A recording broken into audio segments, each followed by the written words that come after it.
Hello दोस्तों, स्वागत है एक बार फिर से आप सभी का आपके अपने यूट्यूब चैनल स्टडी फास्ट में। इस वीडियो में हम आपको एसएससी सीएचएसएल एग्जाम के 20 बहुत ही महत्वपूर्ण प्रश्न बताएंगे। ये हमारा पार्ट नंबर 3 है। अगर आप पिछले पार्ट देखना चाहते हैं तो वीडियो के डिस्क्रिप्शन बॉक्स में उसके लिंक पा सकते हैं। तो देर न करते हुए वीडियो शुरू करते हैं।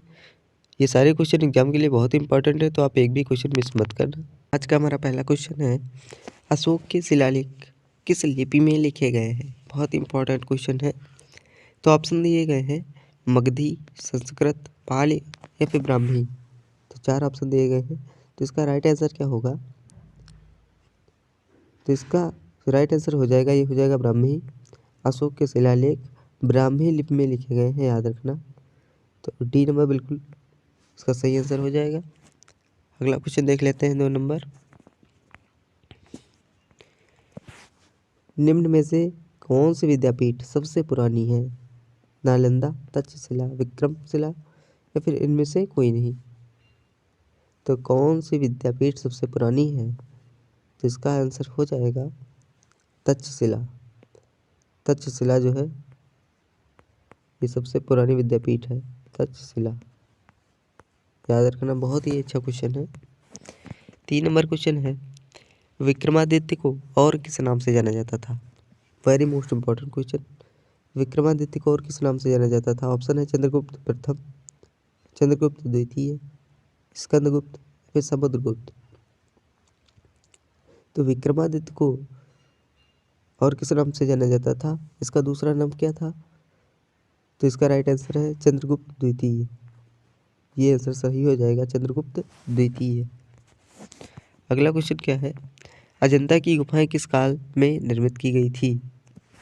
तो अजंता की गुफाएं किस काल में निर्मित की गई थी? ऑप्शन है गुप्त काल, मौर्य काल, मुगल काल या फिर कुषाण काल। अच्छा क्वेश्चन है। तो इसका राइट आंसर क्या हो जाएगा? इसका राइट आंसर हो जाएगा गुप्त काल। ऑप्शन पहला बिल्कुल ही सही है। अजंता की गुफाएं गुप्त काल में निर्मित की गई थी। बहुत ही इंपॉर्टेंट क्वेश्चन है। अगला क्वेश्चन देख लेते हैं क्या है, ऐहोल शिलालेख किससे संबंधित है? ऐहोल शिलालेख किससे संबंधित है? पुलकेशन फर्स्ट, पुलकेशन सेकंड या फिर हर्ष या फिर खारवेल। अच्छा क्वेश्चन है। ऐहोल शिलालेख, इसका संबंध किससे है? इसका राइट आंसर क्या हो जाएगा? Pulakeshin second. Option number B इसका बिल्कुल ही सही आंसर है, पुलकेशन द्वितीय। ऐहोल शिलालेख पुलकेशन द्वितीय से संबंधित है। अगला क्वेश्चन देख लेते हैं, किसके शासनकाल में ह्वेनसांग भारत आया था? बहुत ही अच्छा क्वेश्चन है। चंद्रगुप्त प्रथम, चंद्रगुप्त द्वितीय, हर्षवर्धन या फिर समुद्रगुप्त। बहुत ही अच्छा क्वेश्चन है। तो इसका जवाब दे, किसके शासनकाल में ह्वेनसांग भारत आया था? तो इसका राइट आंसर हो जाएगा option number C, Harshavardhan. Harshavardhan के शासनकाल में ह्वेनसांग भारत आया था। याद रखना, हर्षवर्धन के शासनकाल में ह्वेनसांग भारत आया था। इसके शासनकाल में, हर्षवर्धन के शासनकाल में। अगला क्वेश्चन देख लेते हैं, दिल्ली का कुतुब मीनार, दिल्ली का कुतुब मीनार किसके शासनकाल में पूरा हुआ था? फिरोज शाह तुगलक, कुतुबुद्दीन ऐबक, इल्तुतमिश या फिर अलाउद्दीन खिलजी। बहुत ही अच्छा क्वेश्चन है। दिल्ली का कुतुब मीनार किसके शासनकाल में पूरा हुआ था? तो ये हुआ था इल्तुतमिश के। ऑप्शन सी इसका बिल्कुल ही सही आंसर हो जाएगा, इल्तुतमिश के शासनकाल में। 8 नंबर क्वेश्चन देख लेते हैं, दिल्ली सल्तनत का उदारक, दिल्ली सल्तनत का उदारक या फिर प्रभुता संपन्न सुल्तान किसे कहा जाता है? ऑप्शन है फिरोज शाह तुगलक, कुतुबुद्दीन ऐबक, इल्तुतमिश या फिर अलाउद्दीन खिलजी। बहुत ही अच्छा क्वेश्चन है। तो इसका जवाब दें, दिल्ली सल्तनत का उदारक किस सुल्तान को कहा जाता था?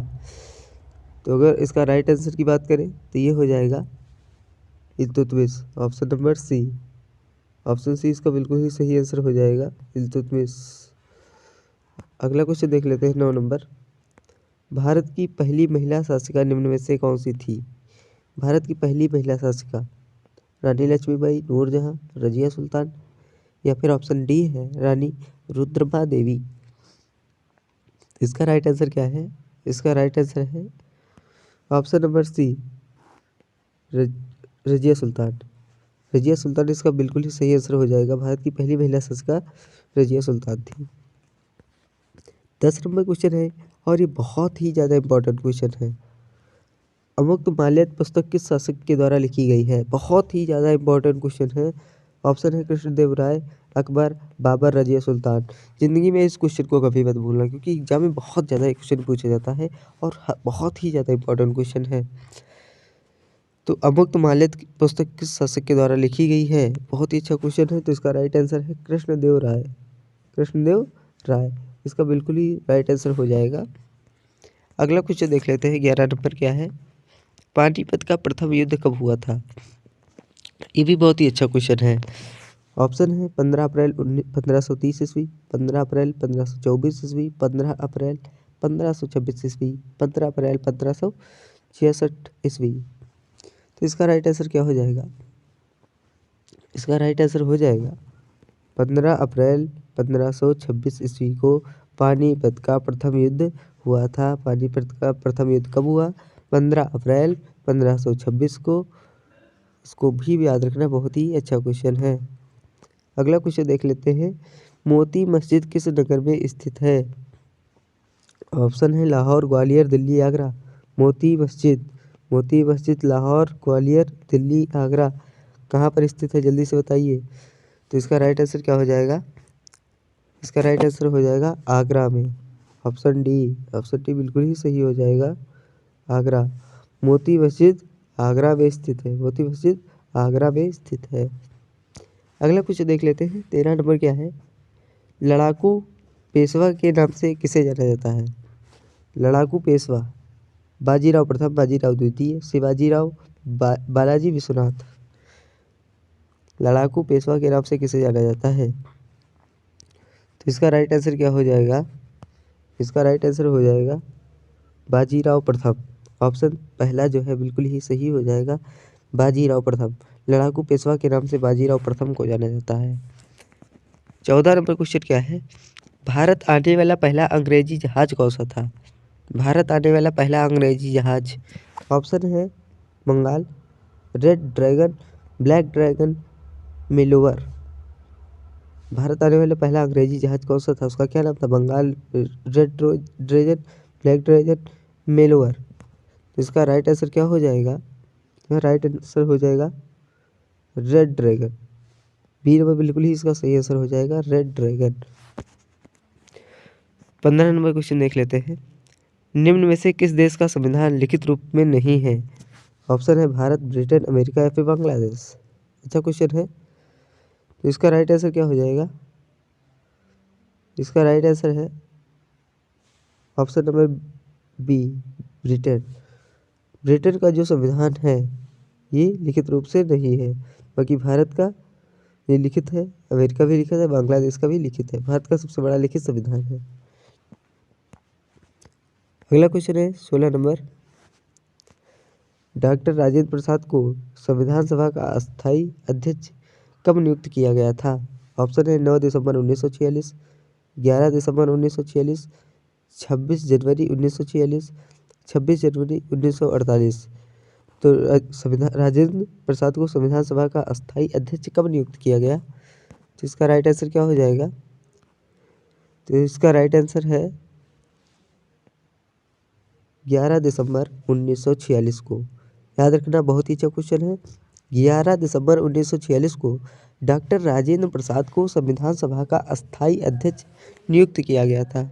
अगला क्वेश्चन देख लेते हैं। 17 नंबर। भारतीय संविधान कब लागू हुआ था? ऑप्शन है 15 अगस्त 1948, 26 जनवरी 1950, 15 अगस्त 1947, 26 नवंबर 1949। भारतीय संविधान कब लागू हुआ था? तो अगर इसका आंसर की बात करें तो इसका राइट आंसर है ऑप्शन नंबर बी, 26 जनवरी 1950। 18 नंबर क्वेश्चन देख लेते हैं। उच्च न्यायालय के द्वारा कितनी रिटें जारी की जा सकती है? ऑप्शन है 7, 6, 5, 4। उच्च न्यायालय के द्वारा कितनी रिटें जारी की जा सकती है? तो इसका राइट आंसर है 5। इसका बिल्कुल ही सही आंसर हो जाएगा, 5। अगला क्वेश्चन देख लेते हैं।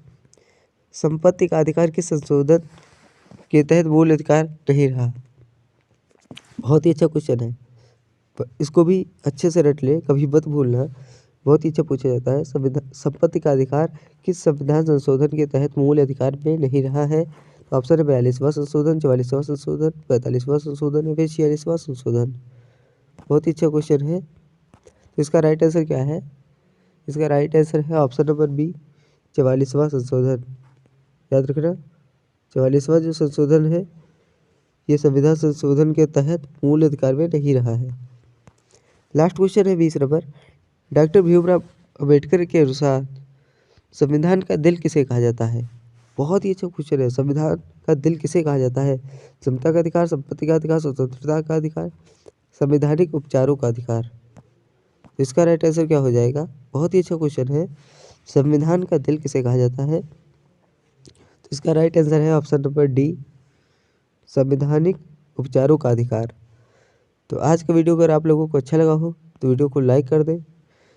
अगर अभी तक चैनल को सब्सक्राइब नहीं किया है तो चैनल को भी सब्सक्राइब कर दें और ऑल ऑफ नोटिफिकेशन बेल पर क्लिक कर दें, जिससे आने वाली हर वीडियो की नोटिफिकेशन आप तक मिलती रहे। मिलते हैं आपसे नेक्स्ट वीडियो में, तब तक के लिए thank you, all the best.